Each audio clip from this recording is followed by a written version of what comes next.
আলহামদুলিল্লাহি রাব্বিল আলামিন আসসালাতু ওয়াসসালামু আলা রাসূলিহিল কারীম আম্মা বাদ। সম্মানিত হাজিরিন,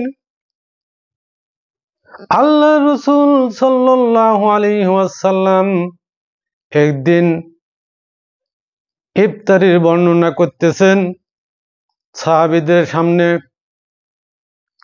আল্লাহ রাসূল বলতেছেন, কেউ যদি কাউকে ইফতারি করায়, আল্লাহ রাসূল বলেন তার জন্য জাহান্নামের আগুন হারাম হয়ে যায়।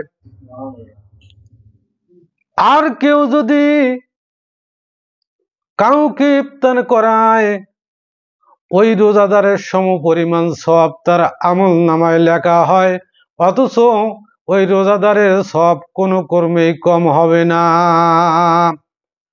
সঙ্গে সঙ্গে সাহাবীরা বললেন, ইয়া রাসূলুল্লাহ সাল্লাল্লাহু আলাইহি ওয়াসাল্লাম, আমাদের মধ্যে তো অনেক গরিব আছে, অনেক অসহায় ব্যক্তি আছে, যাদের পক্ষে কাউকে ইফতারি করা সম্ভব নয়। জনাবে মুহাম্মদ সাল্লাল্লাহু আলাইহি ওয়াসাল্লাম জবাব দিলেন, ও সাহাবীরা তোমরা শোনো, যদি কেউ একটা খুরমা অথবা এক গ্লাস পানি দিয়ে, শুধু পানি দিয়ে ইফতার করায়, তবু ওই পরিমাণ সওয়াব দেওয়া হবে যেই পরিমাণ সওয়াব রোজা রাখা অবস্থায় ওই ব্যক্তি পেয়েছিল, ওই পরিমাণ সওয়াব দেওয়া হবে। ইফতার করালে বাজান মানুষকে আল্লাহর রাসূল কি বলছেন? এত ফজিলত, এত বরকত বাজান, যারা ইফতারের বিষয়টা বোঝে, ইফতার করানোর মাধ্যমে কতটুকু নেকি অর্জিত হয় এটা যদি জানতাম, এটা যদি মানতাম, মানুষকে ইফতারি করার জন্য আমরা পাগল পারা হয়ে যেতাম।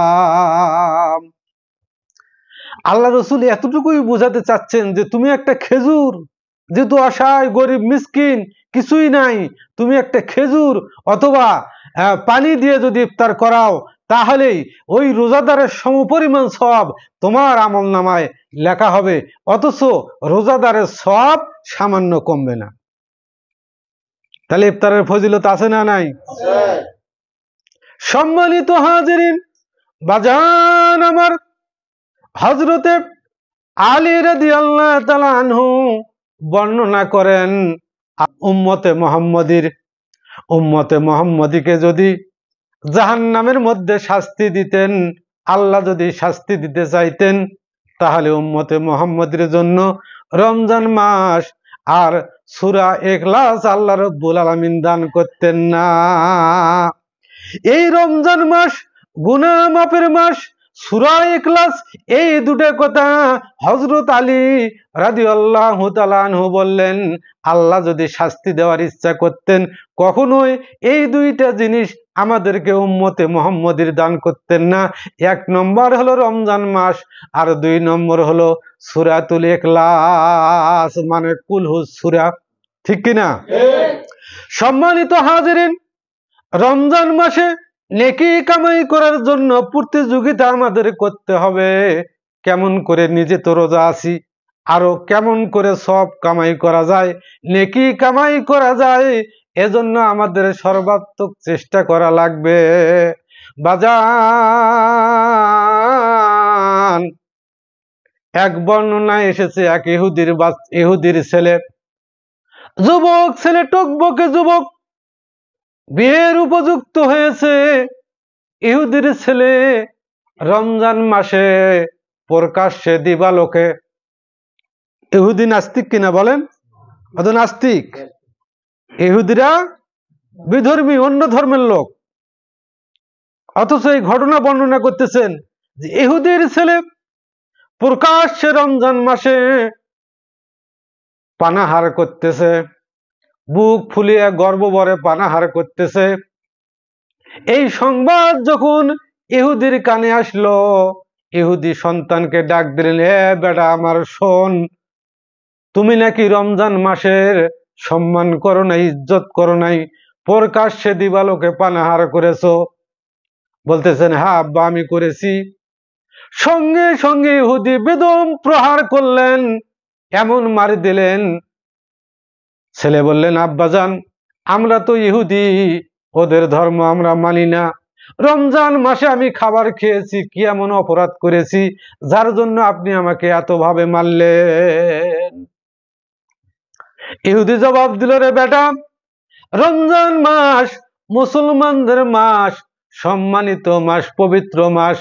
এই মাসে প্রকাশ্যে দিবালোকে তুমি পানাহার করবা, এটা আমি ইহুদি হয়েও এটা পছন্দ করলাম না, এজন্যই তোমাকে আমি মারলাম। সম্মানিত বাজান আমার, কিছুদিন পর ওই ইহুদি দুনিয়ার থেকে বিদায় হয়ে গেলেন। বাজান আমার, দুনিয়ার থেকে বিদায় হওয়ার পর জনৈক মুসলিম স্বপ্নে দেখতেছেন ওই ইহুদি সুন্দর মনোরম পরিবেশে ঘোরাফেরা করতেছে। জনৈক মুসলিম জিজ্ঞেস করলেন, ইহুদি তুমি তো মুসলিম নও, ইসলাম ধর্মের অনুসারী নও, কালেমাও পড়ো নাই, তুমি কেন ফুল বাগানের মধ্য দিয়ে হাঁটতেছো? আল্লাহ কেন তোমার সঙ্গে এমন আচরণ করতেছে, এমন ভালো ব্যবহার করতেছে?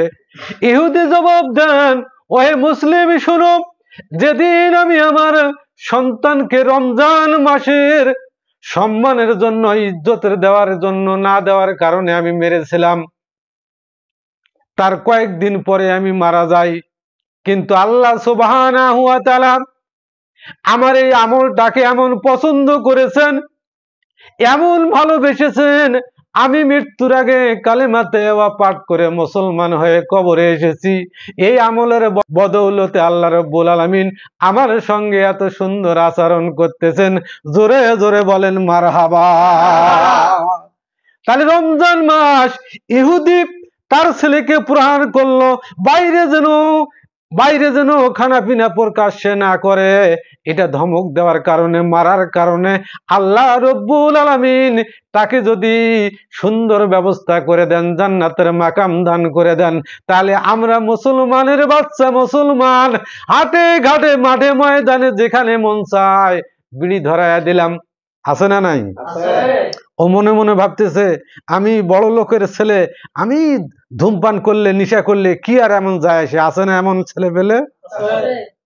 এমন তাগড়া জোয়ান লোক আছে প্রকাশ্যে বসে চা পান সিগারেট খাচ্ছে, বাজান খায় কিনা? সম্মানিত হাজিরিন, এ মনে মনে ভাবতেছে গায়ে গোস্ত বেশি, শক্তি বেশি, আমার বাপ চেয়ারম্যান, এমপি, মন্ত্রী, আমার সঙ্গে তো কারো পারার কথা নয়। ও বাজান, তোমাকে বলতেছি, তোমার বাহাদুরি দুনিয়ায় থাকবে যখন তোমার ইন্না লিল্লাহ পড়া হবে তোমার জন্য, তখন তুমি কবরে যাবা। আর কবরে যাওয়ার পর আল্লাহ রাব্বুল আলামিন তোমার সঙ্গে কেমন আচরণ করবা সেটার জন্য একবার ভয় করো। একবার নয় রে বান্দা বান্দি, হাজার হাজার বার চিন্তা করো এই মাসটাকে কেমন করে সম্মান ইজ্জতের সহিত যেমন গ্রহণ করেছি, ওই রকম করে যেন আমরা বিদায় দিতে পারি। বলেন ঠিক কিনা? সম্মানিত হাজিরিন, অনেক বর্ণনা, অনেক কথা রমজান মাসের। একটা মানুষের জিন্দেগিতে ইফতারের ফজিলত, রোজার ফজিলত বর্ণনা করা কখনো সম্ভব নয়। যেহেতু আল্লাহ রাব্বুল আলামিন আমাদেরকে এ মাস দিয়েছেন এবং আমরা পেয়েছি, গ্রহণ করে নিয়েছি, এর মান মর্যাদা এর কোনোভাবেই যেন ক্ষুণ্ণ না হয়, আমরা সেদিকে সবাই, মুসলিম উম্মার সবাই সেদিকে দৃষ্টি রাখবো, এ আশাবাদ ব্যক্ত করে সকলের সুস্বাস্থ্য কামনা করে এখানে শেষ করলাম। আসসালামু আলাইকুম ওয়া রাহমাতুল্লাহি ওয়া বারাকাতুহু।